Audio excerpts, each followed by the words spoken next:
오늘은 창세기 5장 전체를 통해서 죽음이 없는 세대라는 제목으로 하나님의 말씀 전하도록 그렇게 하겠습니다. 오늘은 창세기 5장에서요 한 절씩 한 절씩 이렇게 강의하는 게 아니라 오늘은 5장 전체에서요 한 3가지 주제의 이야기들을 가지고 이렇게 말씀을 전하려고 합니다. 첫 번째 보려고 하는 것이 뭐냐면 우리 1절에 보면요 이것은 아담의 세대들에 대한 책이라 라고 이렇게 되어 있는데, 우리가 이제 첫 번째 볼 이야기는 뭐냐면 아담의 세대들에 대한 책이에요. 여러분 성경에 보면요 무슨 세대 이런 것들은 이렇게 좀 나와 있습니다. 창세기만 해도 한 10군데 정도 이렇게 노아의 세대, 무슨 세대 이런 것들은 나와 있는데요, 성경에 보면은 세대들에 대한 책이다라고 하는 표현은 2군데 정도밖에 나오지 않습니다. 하나는 오늘 본문인 창세기 5장에 나오고요, 또 하나는 어디서 나오죠? 마태복음 1장에 보면요 예수 그리스도의 세대, 그 책에 대해서 나옵니다. 여러분 세상에는 여러 종류의 이렇게 사람, 또 여러 종류의 세대가 있는 것 같지만 딱 2 종류의 사람, 딱 2 세대 밖에는 없습니다. 아담의 형상을 가지고 태어나 아담의 세대에 속한 사람들, 그리고 또 하나는 예수 그리스도의 형상으로 말미암아 예수 그리스도의 세대에 속한 사람들, 딱 이 2가지밖에 없어요. 이것을 잘 비교해서 이렇게 나타내 보여주는 말씀이 있는데 고린도전서 15장 45절 49절입니다. 제가 읽겠습니다. 그러므로 기록된 바 첫사람 아담은 살아있는 혼이 되었더라. 함과 같이 마지막 아담은 살려주는 영이 되셨느니라. 그러나 영에 속한 것이 첫째가 아니요 본성에 속한 것이 첫째며 그 뒤에 영에 속한 것이니라. 첫째 사람은 땅에서 나서 땅에 속하거니와 둘째 사람은 하늘로부터 나신 주시니라. 땅에 속한 자들은 또한 땅에 속한 그 사람과 같고 하늘에 속한 자들은 또한 하늘에 속하신 그분과 같으니 우리가 땅에 속한 그 사람의 형상을 지닌 것 같이 또한 하늘에 속하신 그분의 형상을 지니게 되리라. 그래서 제가 조금 이렇게 보기 쉽게요 표를 이렇게 만들었어요. 첫사람 아담과 마지막 아담. 이거는 우리가 이제 아담의 세대들에 관한 책, 그리고 예수 그리스도의 세대에 관한 책, 이 2가지로 이렇게 나눌 수 있는 것이죠. 그래서 보면은 첫사람 아담은 뭐예요? 살아있는 혼. 그 다음에 마지막 아담은 살려주는 영이에요. 그리고 첫사람 아담은 본성에 속한 사람이고 마지막 아담은 영에 속한 사람. 그리고 첫사람 아담은 땅에서 난 사람이고 마지막 아담은 하늘로부터 난 사람. 첫사람 아담은 사람의 형상이고 마지막 아담은 예수님의 형상입니다. 그러니까 이거는 옛사람과 새사람으로 구분이 돼요. 제가 다시 한번 정리하면, 여러분 아담의 세대들이라는 게 뭐예요? 아담의 세대들, 아담에 의해 출생된 세대를 말하는 겁니다. 그러니까 아담과 같이 본성에 속하고 땅에서 나고 아담의 형상을 지닌 옛사람, 요게 아담의 세대들이에요. 그럼 예수 그리스도의 세대라는 거는 뭐예요? 예수 그리스도를 믿음으로 말미암아 어디에 속해요? 영에 속하고 땅이 아니라 하늘로부터 나고 아담의 형상이 아니라 예수 그리스도와 같은 형상을 지녀 새 사람이 된 자들, 이 사람들이 뭐예요? 예수 그리스도의 세대입니다. 그러니까 아예 출생 자체가 다른 거예요. 출생 자체가. 그렇기 때문에 출생 기록부도 다릅니다. 출생 기록부도. 여러분 이 땅에서 태어난 모든 아담의 세대들은 어디에 기록이 돼요? 여러분 시편 139편 16절에 보면 주의 눈이 아직 불완전한 나의 실체를 보셨으며 계속해서 형성된 나의 모든 지체들이 어디에 기록되어 있대요? 주의 책에 기록되되 그것들 중에 아직 하나도 존재하지 않았을 때에 기록되었나이다. 여러분 이건 지금 구원받고 구원받지 않고 그런 개념이 아니에요. 이미 사람이 딱 태어났을 때, 형성되기도 전에 생명을 갖고 있는 모든 사람들은 다 어디에 기록이 된대요. 예, 주의 책에 기록이 된다. 이렇게 주님 말씀하세요. 반면에 예수 그리스도를 통해서 다시 태어난 모든 자들은 곧 예수 그리스도의 세대는 어디에 기록된다고 성경이 이야기해요? 계시록 20장 12절 보면 또 내가 보매 죽은 자들이 작은 자나 큰 자나 할 것 없이 하나님 앞에 서 있는데 책들이 펴져 있고 또 다른 책이 펴져 있었으니 곧 생명책이라.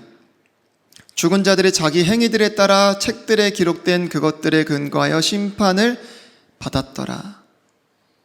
그럼 이 생명책은 곧 어린 양의 생명책인데, 여러분 누구든지 이 주님의 생명책에 기록되지 않은 것으로 드러나는 자는 불호수에 던져진다고 같은 계시록 20장 15절에서 이야기합니다. 누구든지 생명책에 기록된 것으로 드러나지 않는 자는 불호수에 던져졌더라. 여러분 지금 여기서 보이는 이 차이들 뿐만이 아니라 우리가 이 두 세대를 통해서 굉장히 신기한 차이점을 하나 발견할 수 있는데, 여러분 오늘 성경 봉독할 때 되게 길었잖아요. 1절부터 32절까지 있었는데 마치 후렴구처럼 계속 반복적으로 나오는 말이 있었어요. 혹시 기억하세요? 그가 죽으니라. 그가 죽으니라. 계속 반복적으로 나옵니다. 5절, 8절 이렇게 3절씩 건너뛰면서 11절, 14절, 17절, 20절 그리고 27, 31절에 보면요 계속해서 후렴구처럼 그가 죽으니라, 그가 죽으니라, 그가 죽으니라. 그러니까 아담의 세대들에서는요 계속해서 그가 죽으니라로 마무리돼요. 근데 마태복음 1장에 가잖아요. 그러면 예수 그리스도의 세대에 관한 책이 쭉 나오잖아요. 거기에도 동일하게 족보가 쫙 이렇게 나열되는데 거기에는 뭐가 없어요? 계속 낳고는 나오는데 거기에 그가 죽으니라라는 말씀은 없어요. 그래서 제가 사실 오늘 제목도 죽음이 없는 세대라는 제목을 정한 이유도 거기에 있습니다. 나중에 꼭 마태복음 1장 가서 한번 확인해 보세요. 여러분 아담 안에는요 죽음이 있어요. 그러나 예수 그리스도 안에는 죽음이 아니라 뭐가 있어요? 생명이 있습니다. 여러분 사람에게서 태어난 모든 사람은 다 죽어요. 반드시 죽습니다. 우리 잘 아는 말씀 있죠? 히브리서 9장 27절 한 번 죽는 것은 사람들에게 정해진 것이요 이것 뒤에는 뭐가 있어요? 심판이 있습니다. 여러분 사람이 죽음을 피할 수 있는 유일한 방법이 뭐예요? 하나님의 자녀가 되는 겁니다. 예수 그리스도의 세대에 속하는 것입니다. 이거는 아담 안에서는요 아담의 세대 안에서는 어떠한 방법을 가지고도 될 수 없는 거예요.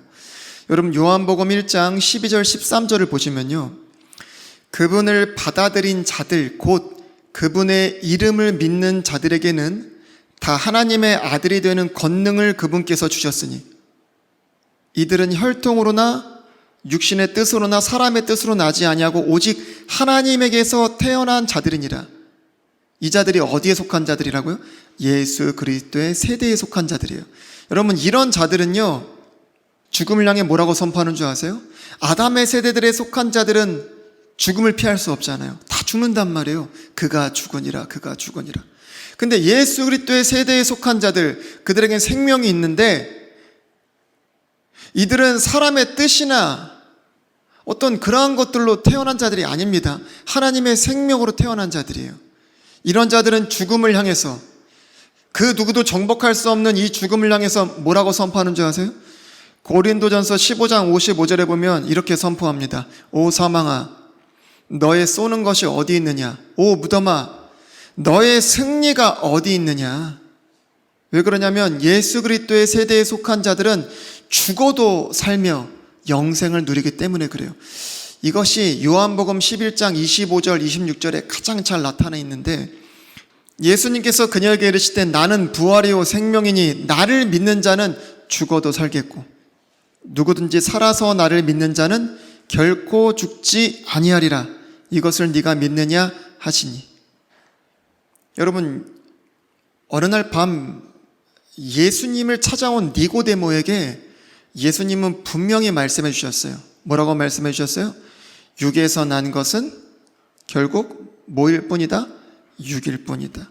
여러분, 오늘 이렇게 보시면요, 사람들 수명이 어때요? 기본이 900년씩 살아요. 적게 살아면 890, 뭐 그래요. 여러분, 오래 살고 싶으세요? 여러분, 예수님에게 니고데모가 찾아왔을 때 예수님 뭐라고 말씀하셨다고요? 육에서 난 것은 900년을 살든 9000년을 살든 아무리 멋있게 살고 아무리 화려하게 살아도 육에서 난 것은 육이다. 이 말을 조금 환원하면 결국에는 어떻게 해야 된다? 900년을 살든 9000년을 살든 멋있게 살든 화려하게 살든 육에서 난 것은 육인데 결국엔 죽는다, 그 말이에요. 결국에는 예수 그리스도의 세대에 속하지 못하면 결국 죽음을 향해서 영생을 선포할 수 없고 영원한 생명을 노래할 수 없고 결국에 다 마지막엔 불호수에 던져지는 인생의 결국을 맞이할 수밖에 없다. 여러분, 이것이요, 아담의 세대들에 대한 책과 예수 그리스도의 세대에 대한 책의 차이입니다. 여러분, 이 차이를 우리 예수님께서 자신의 생명으로 만들어내셨고 그 차이를 우리에게 선물해 주셨어요. 여러분들은 다 예수 그리스도의 세대에 속한 자들이죠. 우리는 처음에 아담의 세대들에 속한 자였지만 예수 그리스도로 말미암아 다시 태어난 자들이에요. 우리에게 더 이상 뭐가 없어요? 죽음이 없습니다. 그러니까 죽지 않는다는 말이 아닙니다. 우리는 죽어도 다시 삽니다. 이게 제 첫 번째 이야기고요. 두 번째 이야기는 창세기 5장을 통해서 아담과 라멕에 대한 이야기를 조금 살펴보려고 해요. 여기서 말씀드리는 라멕은 아벨과 가인 중에 가인의 자손 라멕을 얘기하는 건 아니에요. 경건했던 셋의 자손 라멕을 얘기하는 겁니다. 여러분, 아담과 라멕은 같이 살았어요. 이게 의미하는 게 뭔지는 제가 차차 말씀드릴 건데, 여러분, 제가 처음에 말씀드렸다시피 5장의 아담의 세대들을 보면요, 보통 수명이 900년이에요. 그러면 일단 형제들하고 나이 차이가 어떻게 돼요? 저희 주영이와 주애는 뭐 기껏해야 5살밖에 차이 안 나는데, 이 아담의 세대들에 보면은요, 형제들 간에 나이 차이가 많이 나면 뭐 기본 500, 700, 800살 이렇게 나는 겁니다. 이게 참 형이라고 하기도 뭐하고 할아버지라고 하기도 뭐하고, 이거 기본 몇백 년씩 차이 나는 거예요. 여러분, 아담의 9대손이 누구냐면 라멕이거든요. 근데 아담이 언제까지 살았냐면요, 요 라멕이라는 사람까지 같이 산 거예요. 이것도 제가 조금 보시기 편하게 이렇게 표를 만들었는데, 여러분이 아담이요, 여기 3절에 보면 130살에요 셋이라는 사람을 낳았어요. 그러면 여기 제가 절도 써놨잖아요. 3절, 6절, 9절, 12절 이렇게. 그러면 그 나이들을 통해서 우리가 계산을 해보면요, 그러니까 무드셀라가 187세에 라멕을 낳았거든요. 그러면 이제 아담이 130세에 셋을 낳았으니까 130, 105, 90, 70, 65, 160 이렇게 쭉 더해 나가면 무드셀라가 187세 때 라멕을 낳았으니까 그때 아담 나이가 몇 살이 돼요? 874가 되는 거예요. 그러면 아담이 총 몇 년 살았어요? 930년 살았단 말이에요. 그러면 930에서 874 빼면 뭐예요? 56년. 그러면 아담이 라멕하고 몇 년 같이 산 거예요? 56년 같이 살았단 말이에요. 그 다음에 태어난 그 아담의 10대 손이 누구예요? 노아란 말이에요. 노아. 그럼 노아 바로 전 시대까지 누가 살아 있었다? 아담이 살아 있었다는 얘기예요. 아담이. 여기서 지금 노아의 아버지인 이 라멕은 아담의 죽음을 본 사람이에요.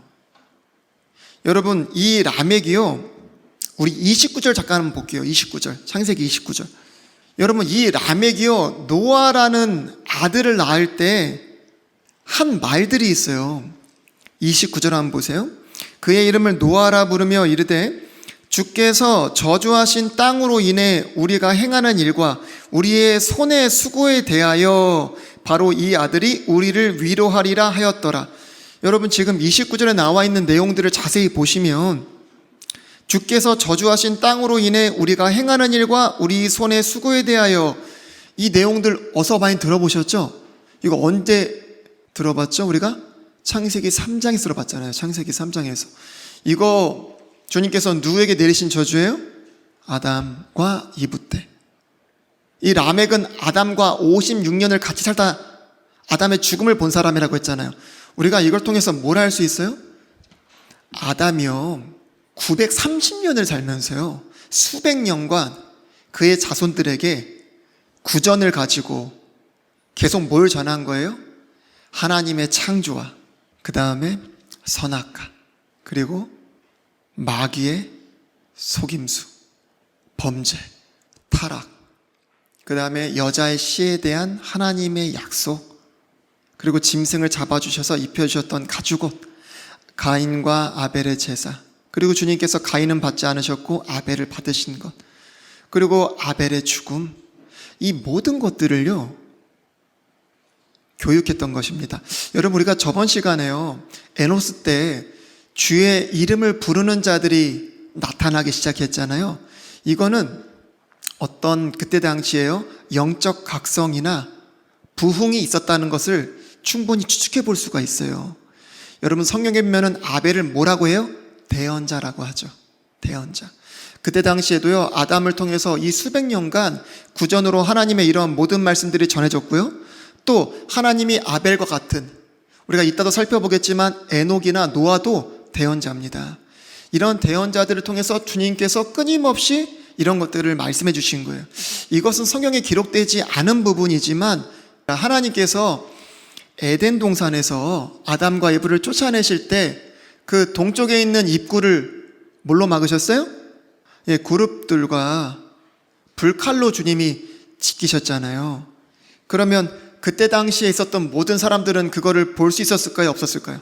다 볼 수 있었겠죠, 아마. 아담과 이브가 그 동쪽 문에 나왔을 때 갑자기 뒤돌아보니까 사라져 있을까요? 그렇진 않겠죠.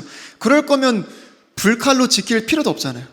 그 입구로 다시 언제든지 들어갈 수 있기 때문에 그룹들과 화염의 불칼로 지키신 것 아니겠어요? 그러니까 그때 당시에는요 아담과 이브뿐만이 아니라 모든 사람들이 볼 수 있었을 거란 말이에요. 그러면 에덴 동산에서 있었던 모든 사건들을 입으로 이렇게 증거했을 때요 거기에 대한 팩트가 뭐 전혀 부족하지 않았겠죠. 너무너무나 확실했을 거예요. 노아 때 사람들은 대홍수로 말미암아 하나님 앞에 큰 심판을 받았습니다. 노아의 가족 외에는 모두가 다 죽어버렸어요. 몰라서였을까요? 아니라니까요. 이들은요 몰라서 심판을 당한 것이 아닙니다. 이 모든 것들을 수백 년 동안 살면서 보고 듣고 알았지만 물에 빠져 죽을 만큼 어떻게 해요? 심판을 당할 만큼 타락했던 거예요. 주님께서는 충분히 그들에게 보여주셨고 알려주셨고 깨닫게 하셨던 것입니다. 우리가 이제 두 번째 이 창세기 5장을 통해서 발견할 수 있는 진리가 이런 것들이었고요. 이제 세 번째는 뭐냐면 에녹과 무드셀라와 노아에 대한 이야기예요. 여러분, 창세기 5장의 특징이 뭐라고요? 한 가지가 그가 죽으니라 그가 죽으니라 계속 이렇게 후렴구로 마무리가 돼요. 근데 사람들이 등장할 때마다 계속 그가 죽으니라 라고 나오는데 유일하게 죽음이 기록되지 않은 사람이 있어요. 그 사람이 누구예요? 바로 에녹이에요. 그래서 세 번째 이야기는 에녹, 무드셀라 그리고 노아입니다. 우리가 잠깐 구절을 보시면요 제가 에녹의 출세 과정을 조금 설명드리고 싶은데 구절을 잠깐 한번 보세요. 에노스는 90년을 살며 게난을 낳았다라고 하는데 이 게난 아버지가 누구예요? 에노스예요. 여러분, 에노스 때부터 사람들이 뭐 하기 시작했다고요? 어떤 영적 각성과 부흥이 일어나서 주의 이름을 부르기 시작했는데 그가 낳은 아들이 게난이에요. 게난. 요 게난이요 마할랄레를 낳았는데 그 이름의 뜻이 뭐냐면 하나님을 찬양함이에요. 하나님을 찬양함. 요 마할랄렐이 또 누구를 낳았어요? 야렛. 야렛을 낳았는데 그의 이름의 뜻이 뭔지 아세요? 계승이에요. 계승. 계승. 그러니까 에노스 때부터 시작해서요 그 귀한 믿음이 게난과 마할랄렐과 그 다음에 야렛을 통해서 어떻게 해요? 온전히 전승이 된 겁니다. 그리고 이 야렛이요 걸쭉한 정말 이 믿음의 사람을 낳는데 그의 이름이 누구예요? 에녹이에요. 에녹. 여러분, 에녹은 우리가 22절에 보면 65세에 무디셀라를 낳고요, 300년 동안 하나님과 동행했습니다.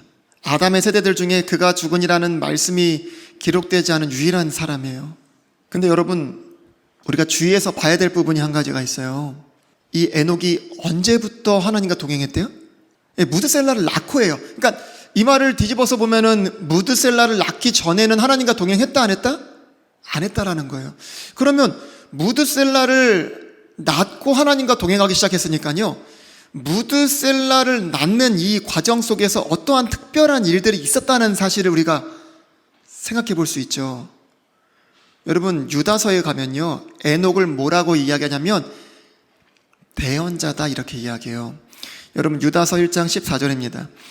아담으로부터 7째 사람인 에녹도 이들에 관해 대언하여 이르되, 보라, 주께서 자신의 수만 성도와 함께 오시나니. 여러분, 무드셀라 이름 뜻이 뭔지 아세요?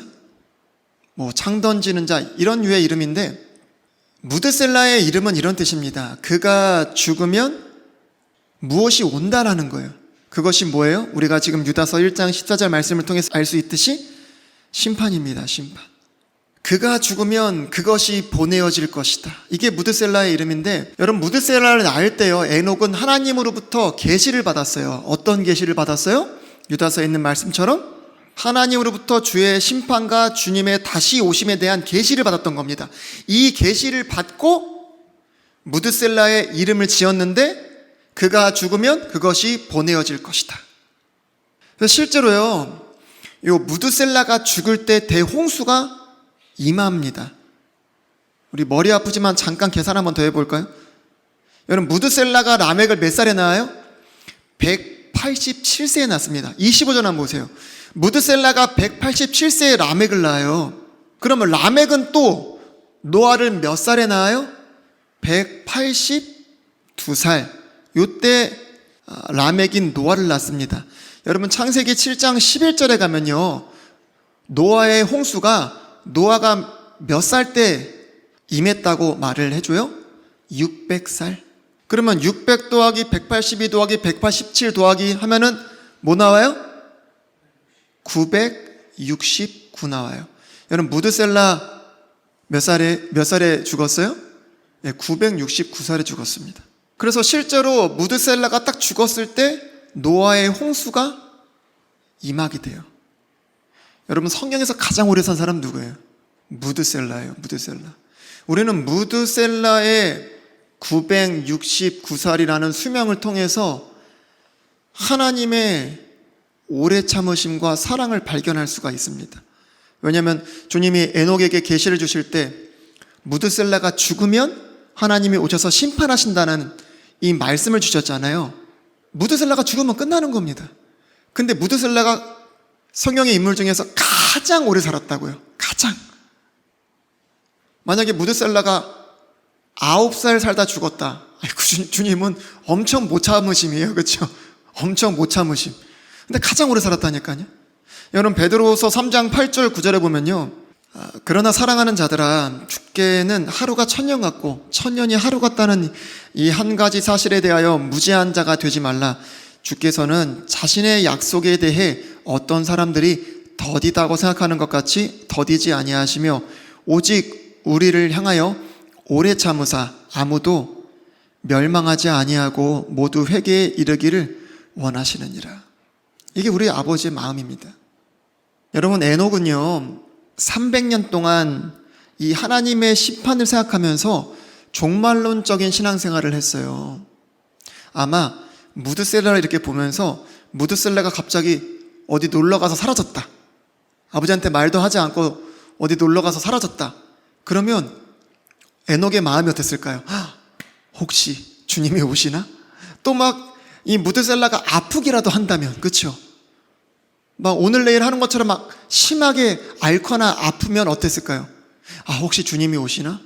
이러한 두려운 마음을 가지고 하루하루를 그렇게 300년 동안 살았을 겁니다.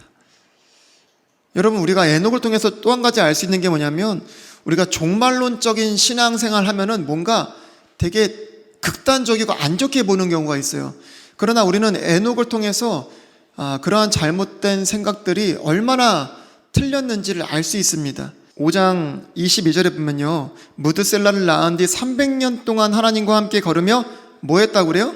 기드온에 들어갔다? 재산 다 팔아가지고 산에 들어갔다? 공동생활을 했다? 아니죠. 아들, 딸들을 낳았더라. 정말로 종말론적인 신앙생활은 뭐예요? 재산을 팔아가지고 어디다 갖다 바치고 산에 들어가서 공동생활하고 기도원 생활하고 그런 게 아닙니다. 종말론적인 신앙생활이라는 거는 에녹이 보여준 것 같이요, 주님이 언제 오실지 모르기 때문에 깨어서 어떻게 해요? 하나님의 심판을 선포하고 자신이 점과 흠과 티와 주름 잡힌 것이 없이 하나님 앞에 거룩한 삶을 살다가 주님 앞에 왔을 때 부끄럽지 않고 잘했다 칭찬받을 수 있는 그러한 중심으로 살아가는 것, 이게 바로 종말론적인 신앙생활입니다. 하나님과 동행하는. 그리고 마지막으로요, 5장 28절 29절을 보고 마치려고 하는데, 여러분 창세기 5장 28절 29절에 보면요, 라멕은 182년을 살며 아들을 낳고 그의 이름을 노아라 불렀는데, 이 노아의 이름이 뭐예요? 위로입니다. 위로, 안식.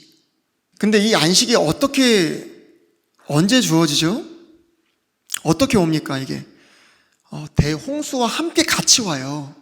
이거를 통해서 우리가 알 수 있는 것은 여러 가지가 있지만 제가 한 가지만 오늘 말씀드리면, 여러분 모두가 저주 아래 심판을 받고 있잖아요. 근데 그 가운데서 안식을 누리는 자가 있다는 거예요. 그게 누구예요? 노아입니다. 그 사람들이 누구예요? 노아의 방주에 탄 사람들입니다. 여러분 오늘 말씀을 제가 정리해서 이렇게 결론을 말씀드리면요, 900년씩 이렇게 오래 살고 싶으세요? 제가 다시 한번 말씀드리지만 예수님께서 니고데모에게 말씀하셨듯이 육에서 난 것은 아무리 멋지고 화려해도 그냥 육이에요. 아무리 재밌게 살고 아무리 대단하게 살아도 결국에는 아담에서 태어난 모든 사람들은 그가 죽으니라 이렇게 마무리될 수밖에 없습니다. 예수 그리스도의 세대에 속하지 않는다면 그 생명책에 기록되지 않는 모든 자는 불호수에 던져질 수밖에 없어요. 그러나 예수 그리스도의 세대에 속한 자들은 죽음에 속하지 않고 생명에 속하고 그들에겐 뭐예요? 영생이 있습니다. 그렇기 때문에 죽음을 향해서도 당당히 소리치고 영원한 생명을 노래할 수가 있는 거예요. 여러분 잘 보세요. 에녹은 죽음 가운데서도 믿음으로 산 자들의 휴거를 잘 보여줍니다. 그가 죽으니라는 후렴구로 가득한 창세기 5장에 죽는다는 말이 없는 유일한 사람이 에녹이에요. 그가 뭐 했다고요? 하나님과 동행한 사람이었습니다. 예수 그리스도 안에서 그분과 함께 예수 그리스도의 세대에 속한 자들은 이와 같이 죽음 가운데서 또 하나님 앞에 들림받아 올라갑니다. 여러분 노아는 보세요. 하나님의 심판 가운데서도 어떻게 해요? 안식하는 자의 모습을 잘 보여줘요. 방주에 있었던 사람들은 다 안식했다니까요. 예수 그리스도 안에 있는 모든 사람은 다 안식한다니까요. 여러분 예수 그리스도의 세대에 있는 모든 자들은 이 죽음 가운데서도 이 심판 가운데서도 모두 이와 같습니다. 여러분 마지막으로 우리 요한복음 11장 25절 26절 말씀 다 같이 성경을 찾아서 읽고 마치도록 그렇게 하겠습니다. 요한복음 11장 25절 26절 말씀입니다. 예수님께서 그녀에게 이르시되 나는 부활이요 생명이니 나를 믿는 자는 죽어도 살겠고 누구든지 살아서 나를 믿는 자는 결코 죽지 아니하리라. 이것을 네가 믿느냐 하시니. 아멘. 우리 말씀 깨달은 것 가지고 잠깐만 우리 기도하시겠습니다.